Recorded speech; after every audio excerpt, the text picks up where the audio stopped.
I get very nostalgic right around this time of year, third week of June, for summer camp. Um, I went to a summer camp that always was the third week of June, and this was a multi generational affair for the Tuttle family because Ma Tuttle went to the camp when she was a girl.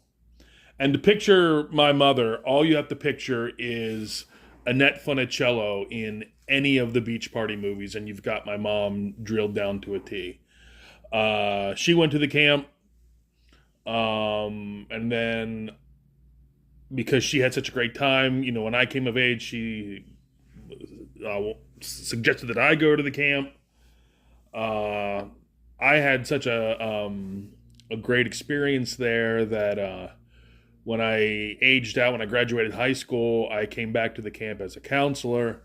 And then in 2014, Tuttle's son started going to the camp. And I was his counselor. And he wanted absolutely nothing to do with me during the week because he discovered the ladies at camp.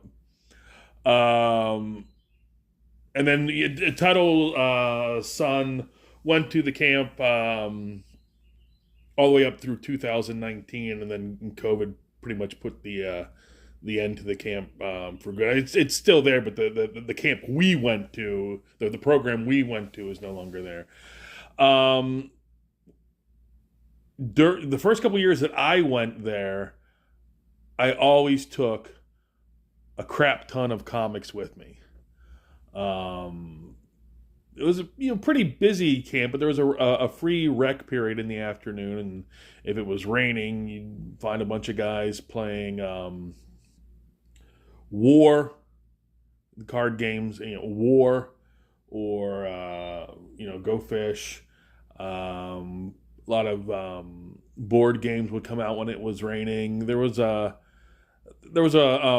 canteen with a couple pool tables and billiard tables. And then, us nerdy guys would be, reading our comics. That all changed, when I was in seventh grade and I discovered the ladies of camp. And then I didn't bring comics to camp anymore. But I tell you that whole story because Jason, and I'm going to butcher the last name. I apologize. I've only seen your name written. I've never heard it said. It's either Radek or Radak or some variation therein. His book, Inner Planet, Volume 1, is exactly the kind of comic that I would have loved on a rainy day at camp. The story starts off with a bang. I'm reminded of something that Peter David once told me. I met Peter David at a Pittsburgh convention.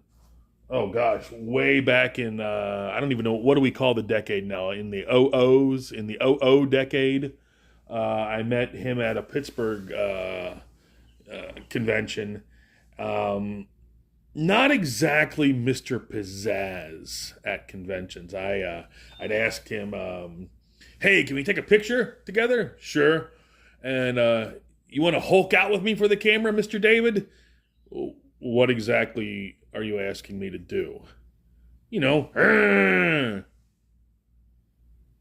Yeah, there's no way in hell I'm doing that. So I have a picture of me going, "Arr!" and him looking at the camera like, security?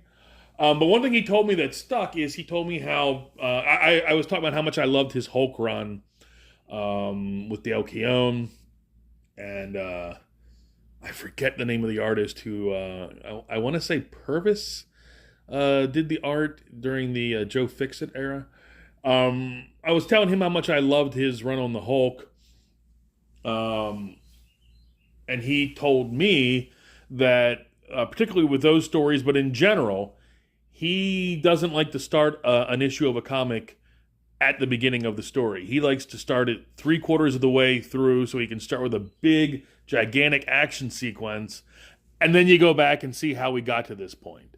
And that's the format that's on display in Inner Planet. It starts off with a big bang, and you kind of get to know the players and the board that they're playing on pretty quick during this action sequence. But you're very much learning as you go, and it was a fun read. It was full of intrigue. It's a situation where we kind of know that something is up, but we don't exactly know what's up. So we're kind of getting, we know more than a bunch of the other characters, but we don't know as much as the main character who's feeding it out to us in dribs and drabs. I got immersed, man. I read it yesterday. I got totally involved and totally engaged. And I know I say this all the time. I say, oh, I can't wait for number 2 to come out. But I can't wait for number 2 to come out because it would be wrong for me to say cliffhanger, but it leaves you on a note that, okay, now we are changing the rules completely. Now let's see where we're going next. So really, really, really, really big Tuttle recommend for Inner Planet by Jason. Once again, either Radak or Radek, I'm not sure which. Get it, and particularly now that it's about roughly a mean temperature of 212 degrees Fahrenheit outside. It's a perfect time. You don't even need to wait for the rain. It's a perfect time to stay in, crank the AC, put a giant box fan in front of you with a bowl of ice and ice water right in front of the box fan, and read Inner Planet. It's going to be a great way to spend a Saturday afternoon. Until next time, this has been Tom Tuttle.